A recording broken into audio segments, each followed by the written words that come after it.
brainchild, if one can say, and it has one of the best footfalls in terms of the quality of people in Davos that have dropped in to see and experience the lounge. Our ambassador, welcome to you to this, Ambassador Mridul.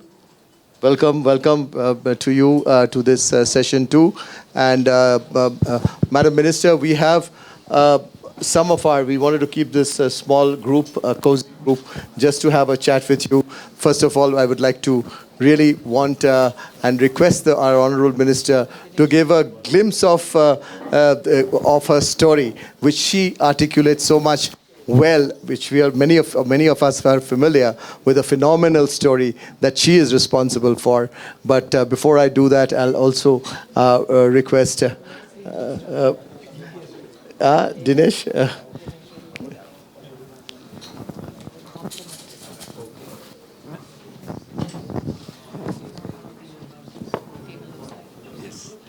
So thank you again. Thank you, CB, and Honorable Minister. Thank you for really being such a strong supporter for us, both from, I would call it, the leadership which you have shown, and I would call it where we are as India. So I think many of you are well aware of it, so I won't really get into details, but very simply put, not only is India kind of the beacon of hope from the economic growth perspective, but also the way in which we have made sure that the integration takes place in different levels. So first is from what I would call as the ease of doing business, which I think has been a very strong focus of this government. And equally so, I would say now, in ample measure in terms of the cost of doing business. And if I look at the cost of doing business, the focus on infrastructure, the digitization, the way in which the usage of the analysis of data, which has been done with the digital public infrastructure which has been built up, is the reason why we believe that we have this rare opportunity of seizing both the advantages we have from the competitiveness, from the, I would call it, being the trusted and credible partner which the world seeks, and that is true in every which way that we are looking at this, making it happen.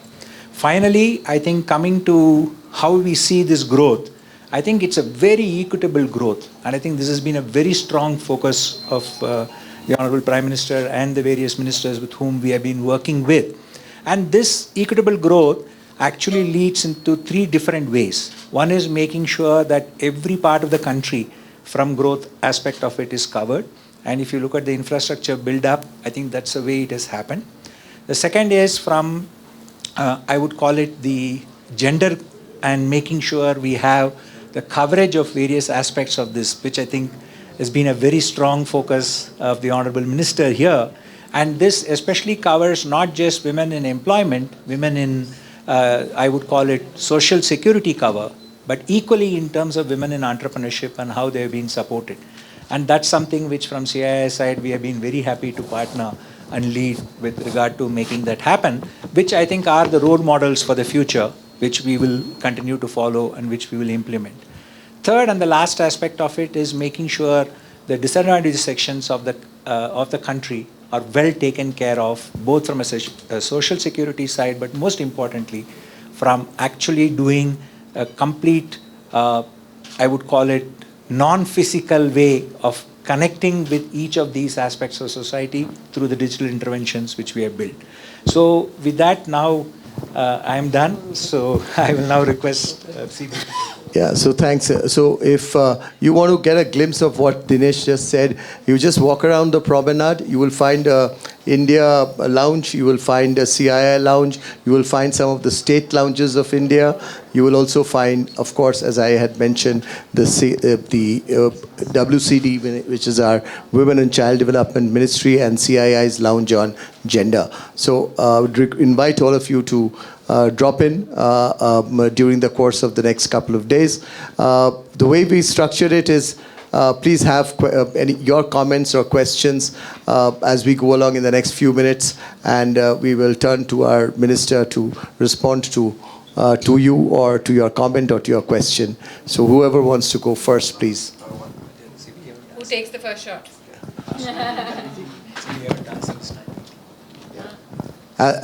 Yes. And with that, bon appetit. Please, please. Yeah. Right Honourable Helen Clark. Thank you. Thank you. Thank you for the invitation to be here. I'll break the ice with a question while everyone else starts to sell it. But, Minister, you did so much to put women's economic empowerment on the agenda at G20 when India hosted last year. And I know that out of the India hosting came a new working group on the empowerment of women. And we look to Brazil to carry it forward this year. So I wondered if you had any thoughts on how you might like to see that develop. And a second related question was, India, of course, is also a member of the BRICS.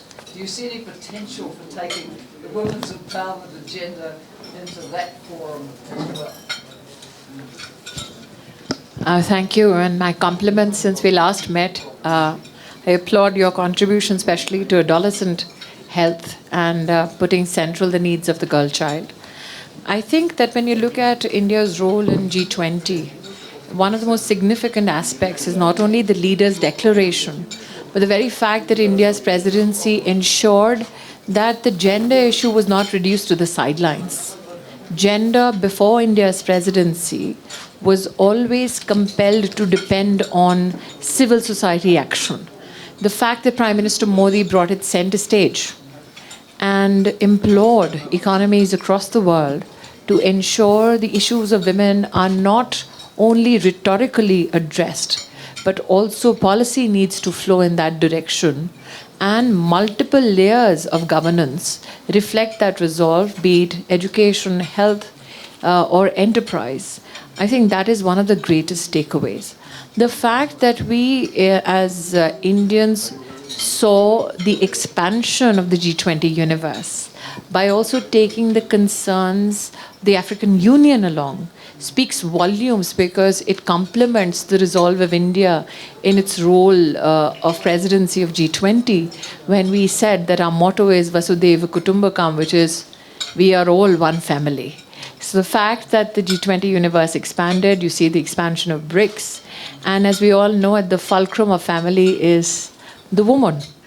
So be it the agenda of women's health, women's education, and I think on the promenade, one cannot deny that AI and technology is the buzzword. I think India is well positioned to service the technology needs of the world, to share from some of its best practices, as most of you have been witness to our shared practices during the pandemic, especially the digital platform that we created for delivery of vaccines, the COVID application. Similarly, during our conversations with our G20 members, we spoke about the largest nutrition program in the world that India runs on a digital platform that was supported by private partnership. And today it tracks digitally delivery of services to 100 million beneficiaries, 25 million pregnant and lactating mothers, 75 million children under the age of 6. Apart from that, I believe that the Prime Minister's insistence on ensuring that women have access to institutional delivery, especially when those women who fear loss of wages for the days that they need to approach a medical institution, and the cash transfers to over 30 million women. There are many best practices that ignited interest. There are many digital platforms that India has offered for engagement globally, and we are happy to help, be it our partners in BRICS or G20. Well, then I have a go, so maybe add my own plaudits to you, Minister, for everything that you're doing and have been doing. Maybe a two-part question. One is, we've had lots of sort of bilateral discussions on this. It's interesting how in India, one might implement things, you need to do it at scale. And with speed. And with speed. So it'd be very interesting to just get some of your learnings, lessons on how in India you go about that, and your use of also data and innovation, I think, is particularly very interesting. You've already mentioned some of that. And maybe the second part is, how can the well-wishers of India and what you're doing from around the world, what areas can we perhaps assist you in that so you can go bigger and speedier and better? So, a two-part answer, Jitesh. Firstly, my compliments, and it's nice to see an old friend back at the table. If I look at the digitization process, we are the world's first democracy that is delivered digitally. We're the first democracy in the world which has not only delivered services, but also ensured that demographically, the diversity that we celebrate as Indians are also addressed in terms of their needs. For instance, there's a small AI application called Bhashini. Under Bhashini, we are delivering now services in the education sector in local dialects. We have digital companies in the country which assesses the individual child's learning capacity so that they can meet the learning outcome standards of their class. Most academics and those who have invested in academia will tell you that the challenge of dropouts has not been addressed well because everybody thinks every child is running the same race. That they are with differentiated potential to grasp a knowledge has not been digitally addressed. India has such a solution, which has been not only deployed in close to 8 to 9 languages by a private sector company, but also in countries like South Africa and UAE. So these potential areas of investment, I'm sure, is something that will be for the global good and not only do well for India. Because if you look at the recent OECD report of PISA with regards to education, what is the biggest challenge today? It is that in mathematics, the learning outcomes have dropped. Now that provides you, when there is a teaching or a learning crisis, an opportunity with regards to where can your investment now be driven to democratize access to education. Now complement that with the intent of ensuring that devices are also available at an affordable price. So the Indian government also has a PLI segment only for indigenously manufacturing devices which are affordable for not only Indian consumption, but let's say the African Union or the Global South. So the benefit of investing in India is that while you invest in India, you're actually investing in global good. Now, I think it answers hopefully both parts of your question. But while you celebrate the fact that we are doing it at scale, Modi is the reason why we are doing it at speed. Because he says there is a lot of catching up to do. It takes leadership to recognize that we not need only dedicate ourselves to firefighting the challenges of today, but we need to have the capacity to leverage our administrative and global experiences to know what will be the challenges of the future. Again, going back to the pandemic, nobody in the world imagined that India could make the vaccine at a competitive cost, deliver it. 200 billion doses delivered in India is a record the world over, and not one citizen left out. The other aspect is that while we were dealing with the pandemic locally and globally, we're the one country that told the world that we will not hold supply chains hostages just for our local needs or for geopolitical needs. So I think that what investors need is an assurance that your supply chain is resilient. Ours is. Second, what investors are looking at is that is your innovation at competitive prices? Ours is. I mean, it takes more to make a Tom Cruise movie than to send something from ISRO to Mars. That speaks volumes.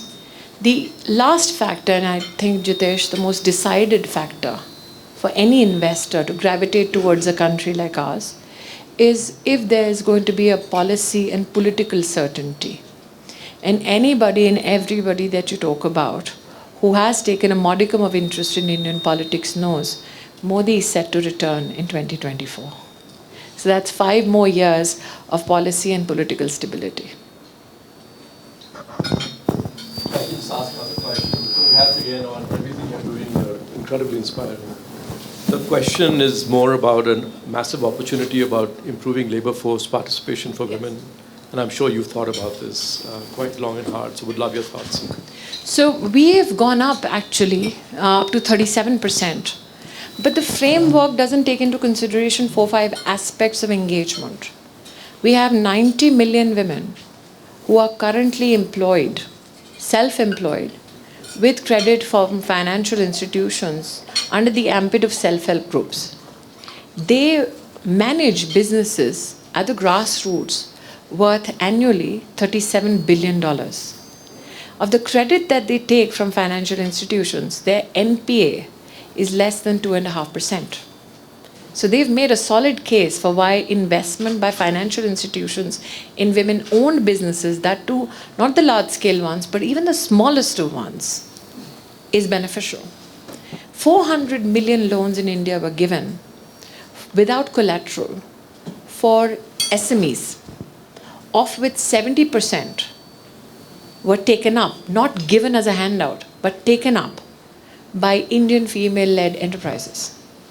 Again, NPA there was less than 2%. So India has made, in the financial world, a global case for why it is, I think, an intelligent thing to do to invest in women-led businesses. The opportunity now lies in taking those business success stories of women-led businesses and make them, let's say, mid-sized companies. For instance, the COVID testing case was made by a female entrepreneur. And the magical part of her journey was she gives the case for testing, she gets government approvals, it is deployed for mass-scale manufacturing, and then 2 days later she goes to the hospital to give birth. So she's done that through her pregnancy when global supply chains were constricted, borders were shut down, and this is that one woman. So I think these are the success stories which, if you just selectively pick businesses which financial institutions know have shown fiscal discipline, then they climb the ladder. The issue is, are we all supposed to be reduced to only labor? So why look at women only from the prism of how well do we do in the labor market? What the Prime Minister is doing is trying to shift the agenda to say, why can't more and more women own businesses? And I think that's where the story is. So though the framework does not take into consideration the fiscal potential of women and their contribution to economy, also the participation financially of women in the unorganized segment, for instance, agriculture. 80% of the workforce there is women, and we are a dominant agrarian society. Now, how do they transition? If they are enabled with pre and post agro-processing opportunities, in collaboration with large FMCG partners, it's a win-win for everybody. So I think the labor force participation story is viewed, in my view, humbly so, very myopically. And it does more injustice to the potential of women than actually showcase their genuine potential, which can be now certified by financial institutes of repute. Though we have gone up even in those numbers, because let's say in the textile sector, 80% of our workforce is women. The government as a policy initiative has ensured that Provident Fund contribution, if they hire a woman in a company, partly also comes from the government. That has ensured formalization of up to 60% in the textile segment for women workforce. So it's also about who's already in the unorganized sector and how can we provide more succor to them to show a formal transition. Then the numbers spike.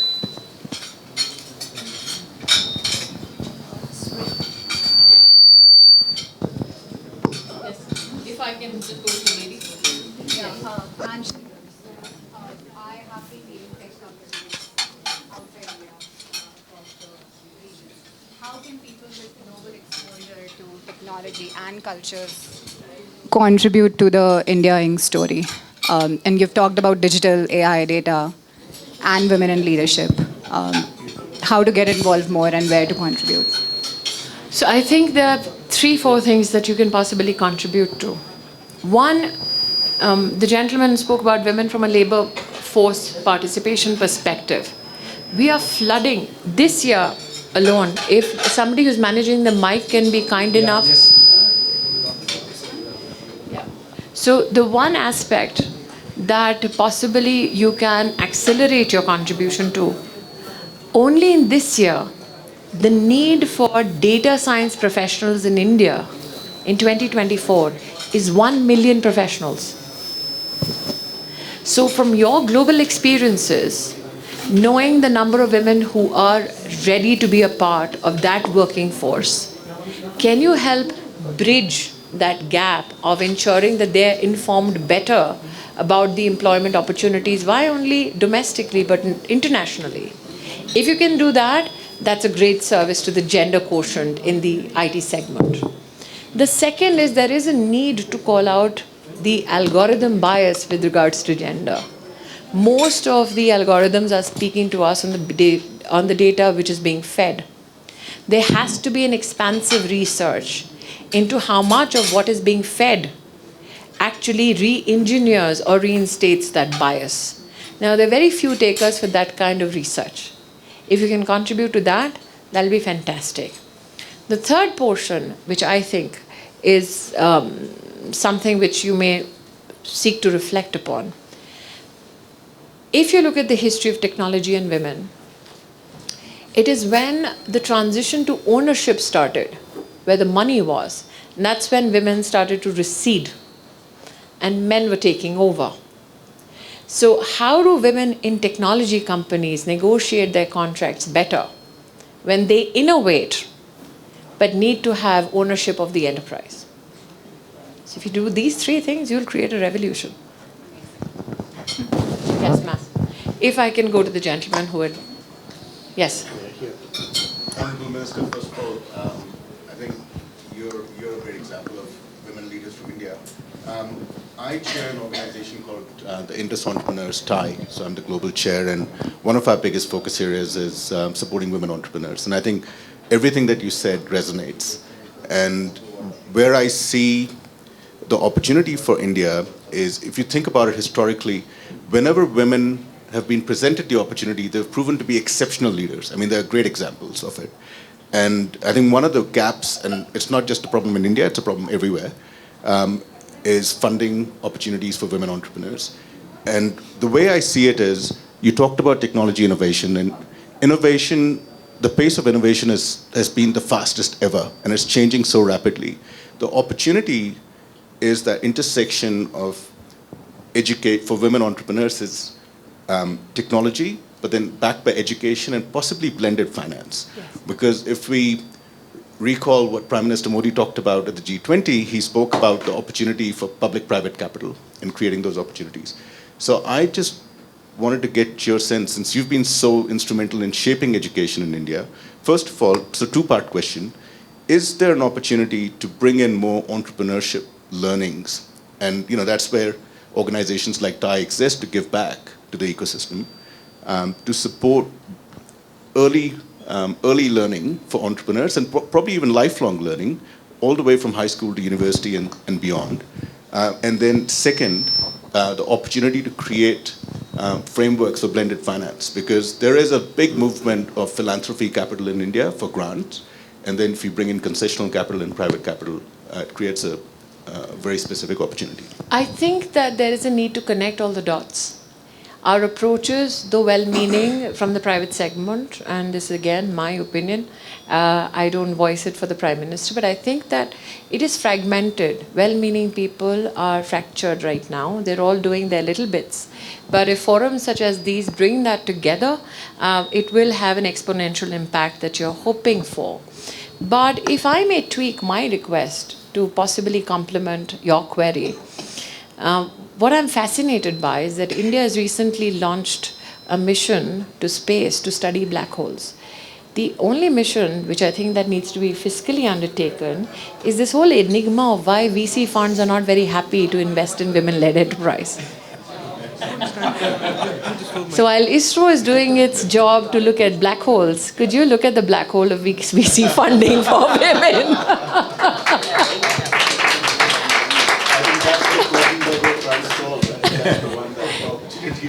why is it still psychologically for a fund? The normal discourse is that your bias is deep-seated when you lack education. The second assumption is that your bias becomes deep-seated when you lack exposure socially. That is not the problem that VCs are confronted with. They know better. However, knowing better, why would they still not facilitate risk when it is led by a woman vis-a-vis a man? If somebody can crack that, that'll be the biggest philanthropic gift you can give, not only to India, but the globe. Ironically, studies show that women-led startups actually outperform other startups in terms of not getting insolvent. Which adds a new layer, that when you have such success stories and numbers to profess, why is there still a continued hesitation? And this is not an India problem, this is a global problem. Educated people know better. People with global exposures know better. People who make commitments to gender parity know better. So put the money where the mouth is what we need to tell the VCs. Yes. Apologies for being late. I was just giving a talk about women and healthcare. And, you make the point that there is a systemic injustice across all sectors where women are still striving for equality in health, in finance, in all of these areas. And the result is that I think both men and women still perceive women as coming upward on a ladder, which indeed we are. And if you're coming upward on a ladder and somebody's looking down on you as you come up, you're going to be somebody who is more risky looking because you're climbing, but you're not there. And I think the inability for women to be legitimised in every aspect of what they do affects the issue for them to be seen as a kind of soloist or a group of entrepreneurs just single-mindedly focused. And I run WOW, Women of the World festivals, which is a part of the Congress, an artist in residence in the Congress this year. But I also run an organisation called Smart Purge, which is about financial education for women. And all the information we have is that the VCs are not interested in lots and lots of small, successful organisations, which women run. They want the moonshot. And traditionally, women haven't done the moonshot because actually women grow up through community need, noticing where something is needing to be done and then doing it. Highly practical, very reliable. And bearing in mind that we're so worried about the climate, it would be good if VCs turn their attention away from the moonshot, which is a very devouring thing, and into this much more community-led space. But that's a philosophical shift that's needed. Yes. So you were wanting to ask a question. Yes. Okay, thank you very much for the opportunity, Minister, to participate. My name is Ajay Singh. I'm on the board of Mitsui Shipping. I live and work in Japan, where I've lived for the last 10 years. If you'll please allow an opportunity to share a bit of experience and make a couple of suggestions. Japan, unfortunately, does very badly on women empowerment. But I've worked in the West also for 10 years. So I see a big contrast in how things are handled. Now, in our company, I look after the business in the Indian Ocean and the Middle East. And we are actually now taking some of the experience from India when it comes to human resource practices, including women empowerment, and trying to apply them in Japan. So it's actually the other way. And what we find is that organizational management and the leadership of women in companies is far better established in India than it is in Japan.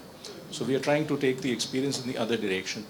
The practical difficulty which I think all companies face across the world, we would all like to see more women in leadership positions, but when the decisions are made, the expectation is that the women, childbearing and looking after the family in the young days, falls to the women more often than not. So we're trying to create a situation where the responsibility for looking after the family Sorry, there's too much disturbance by people who are serving. They will need to, yes. So the responsibility for looking after the family should be equally shared between the two spouses. So we're trying to implement a system where taking advantage of work from home, each partner working for 2 to 3 days in the office and the rest of the time at home. So the children have continuity of one parent being with them. And in this way, we try to minimize the amount of time the woman needs to take, in terms of a career break. And that really helps us perhaps to try and promote them at the same pace as the men would get promoted. We are not sure if this is going to work, but it's one of the ways we are trying. When I lived in the Netherlands, I found they actually give a half day off every Friday to the man, provided he commits to take the children out and spend the time with them in the family. So I would love to hear your sort of instant reaction to something like this. Thank you. I am indeed grateful that you have thought of this innovative idea, but I would rather not have a company pull my family strings. I think it is charismatic as a business leader that you looked at a social problem and tried to institutionalize some form of respect for women and their service to their families and their communities. But as a policy maker, can I make it a template mandatorily for businesses to follow? I think your contribution is a reflection of your social consciousness. So what we can do is to encourage more and more business leaders to individually and particularly take a leaf from your book of equity and equality and encourage more and more companies to look at the challenges of women in a family unit. Though the challenges may vary given the cultures that they are a part of. Given that your own global experience has shown you that how the West look at women at workplace vis-a-vis, let's say, Japan, or what you've learned from India, my gratitude that you've taken some of the best practices from our companies at home and taken it to your geography. I think that if there is an internationalized template which companies can adhere to help women, my possible ask would be twofold. One is to look at women with children who have disabilities. There is an added psychological burden of looking after such a child because they are away from home and at work. Can we, in some way, not from a business profile point of view, but just for the sake of our humaneness, look at engaging with such men or women, irrespective of whether it's a man who's the family unit head or the lady, but look at providing some kind of an ecosystem to look after children with different needs and special needs. One is that. The second is that in my experience domestically, one challenge that women have is to come back to work in not the digital environment, in the physical workspace.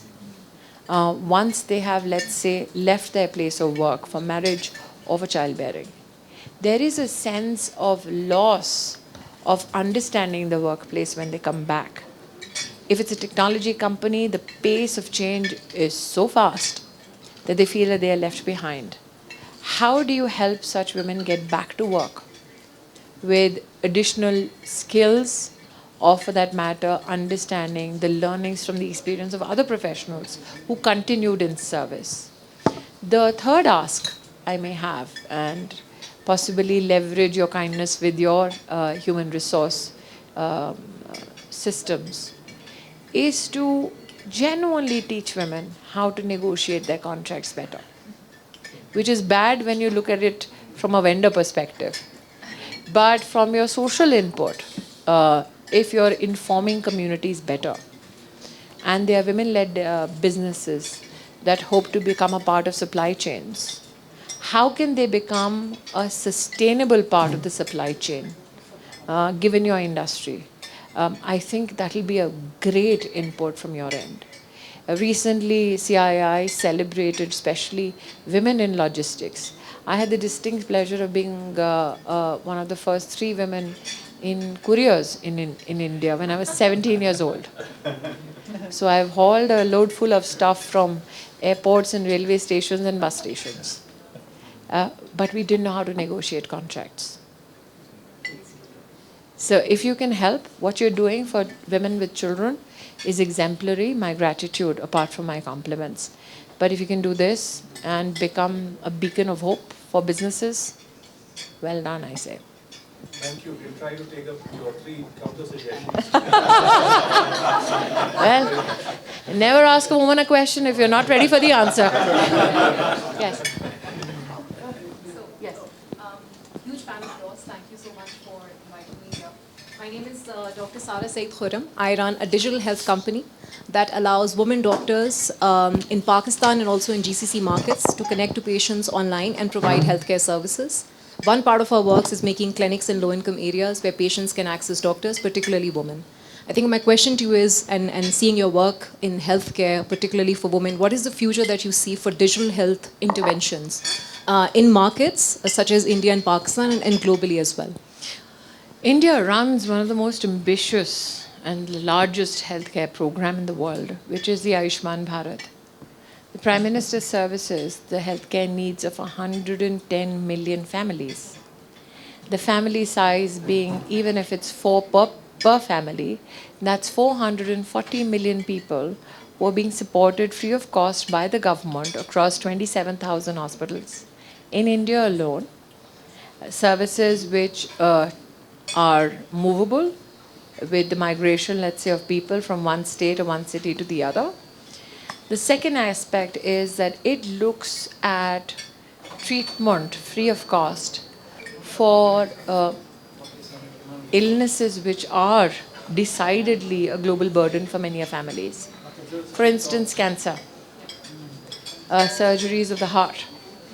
The plan provides for pre and post-op care, free not only institutional service, but also pathological services and pharmacological services. So the end-to-end benefit. Apart from that, we run close to 100,000 health and wellness centers across the country. The footfall there, only in the health and wellness centers, has, I think, crossed 100 billion footfalls. If I look at it from a gender point of view, given our cultural backgrounds, the issue of cervical cancer was never discussed openly. People presume that it's a culture issue, but it was actually a financial issue. Women could not afford to go and get themselves tested. In India, no woman would sit and publicly chat about access to a sanitary pad. The Prime Minister spoke about it from the ramparts of the Red Fort. A man, a Prime Minister at that, standing on Independence Day at the Red Fort, speaking about access to menstrual hygiene product. Never happened before. It hasn't happened, forget the Global South, anywhere in the world. And then this program, the healthcare program, now facilitates free screening for cancer. You would be definitely mind blown, and I see somebody trying to attract my attention so that I leave the table, and has done much so that I don't eat so that I can lose a few pounds.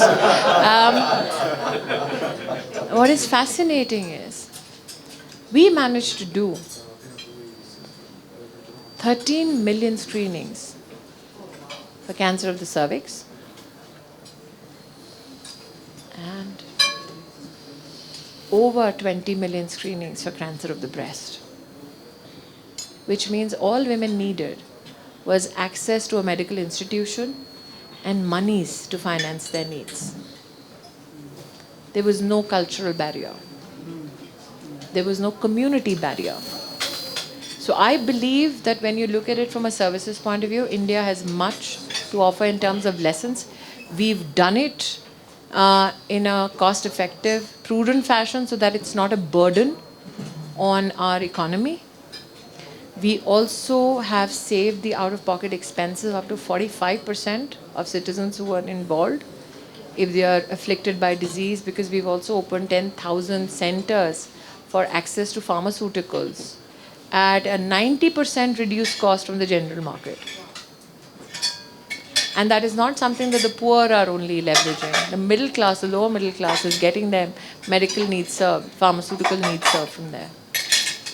So, as Tom Petty once said in a song, the future is wide open. Yes. Yes. Ramachandran from the Oh, I had the lady here who wanted to ask. My apologies. Can I go to her Yes, first of and then come course. to you? So the women round it up. Yes. I have a loud voice, so perhaps I was going to say, one thing women are good at is noticing when no one eats. I think the fact that we are a democracy and we would like to facilitate businesses so that they become more and more robust and hire people on just means and wages and have equal pay for equal work is where the government weighs in. We have in government reduced the compliant burden by reducing 63,000 such, I think, for the lack of a better word, hindrances to business. For us, what is essential from a gender point of view is to ensure that more and more women have access to financial instruments if they want to get into enterprise. We know culturally, sociologically, that when women have more means for themselves, they equally distribute it within their families. We know that when women own capital assets, their tendency to become victims of domestic violence reduces remarkably. And that is why, instead of telling companies what to do, the Prime Minister has helped build 40 million homes for the poor in the country with only one conditionality, that it either be completely owned by the woman of the house or be jointly owned by the woman of the house. So you build 40 million homes and 70% of them are singularly owned by women and the rest jointly owned. So while we are, through our ethical, legislative and administrative functionalities, ensuring that issues like equal work for equal pay, creches for working mothers, transportation for women who are working the night shifts, and opening up segments where women were never allowed to work before. For instance, underground mining. For the first time now, women in India are in underground mines. So those, I think, are the gender-based interventions in businesses. But where it comes to providing more substantial means for women to be well respected within their communities, I think making them owners of capital assets has done the magic trick. Madam, I will end my conversation with you with the permission of everybody on this table. It's been a fascinating talk. Yes. Thank you very much. I so appreciate the opportunity, Minister. First and foremost, really absolutely inspired by the government and by your leadership in driving this kind of progress on the inclusion agenda. It's just unprecedented. And as an Indian who's been out of the country for a long time, it's a moment of pride every day, everywhere, right? So fantastic, and kudos to you. We began this conversation a little bit with AI, and I kind of wanted to bring it to a close, asking for your thoughts on how the government is thinking about layering AI potential along with the small business and women entrepreneurship agenda. One of the things that I really worry about, and you had a very nice example on the education side, I worry about the terrific pace at which this progress is happening, the capacity or the lack of it by regulators to really regulate for it, and of course those that are getting more and more left behind.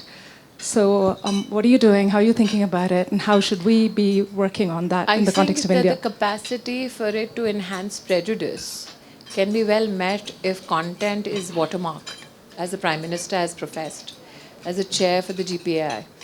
I also believe that there have been challenges aplenty when it comes to not application of AI by people who are in the segment vis-a-vis small businesses, but the acceptance of its potentials and be aware of the dangers that it might have by the end user. Instead of looking at it as artificial intelligence, what if we look at it from the perspective of augmented intelligence at the human end? That change of consciousness towards that technology then possibly will have, because as I said, this is an emerging engagement for many policymakers across the world, for businesses. The disruption is something that nobody can very resolutely conclude on. But given our experiences with technology, what can we do to enhance that engagement better? without compromising on personal privacy. For instance, today in India, we have close to 600,000 data sets that have emanated from governance experiences that are openly available for people to learn from, while ensuring that the privacy of our citizen is maintained. Now, that is the largest global data set in the world which emanates from policymakers. How can industry use it to inform their policies and their business structures better? That's for you to reflect on. But on behalf of the government, I can only say this today, that when I look at AI, it is not only from a perspective of which technology will service, let's say, education and businesses better. We also need to look at it from a perspective of whether we are future ready, not only from a labor perspective, but a societal consciousness perspective for AI. Many of our people who are into the investment bracket globally with regards to AI look at it as an accelerator for education. We have to have a recognition that there is much intrinsic indigenous knowledge which AI doesn't take into consideration at all. Are we now at the precipice of risking loss of that knowledge? So AI is, again, a very, very huge topic for our consideration and global reflection. What I think is of relief is that people are already treading cautiously. India is doing so conscientiously. Thank you. That's very helpful.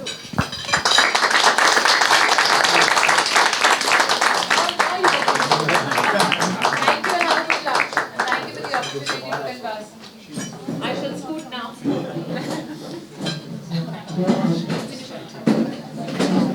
Sorry, so late.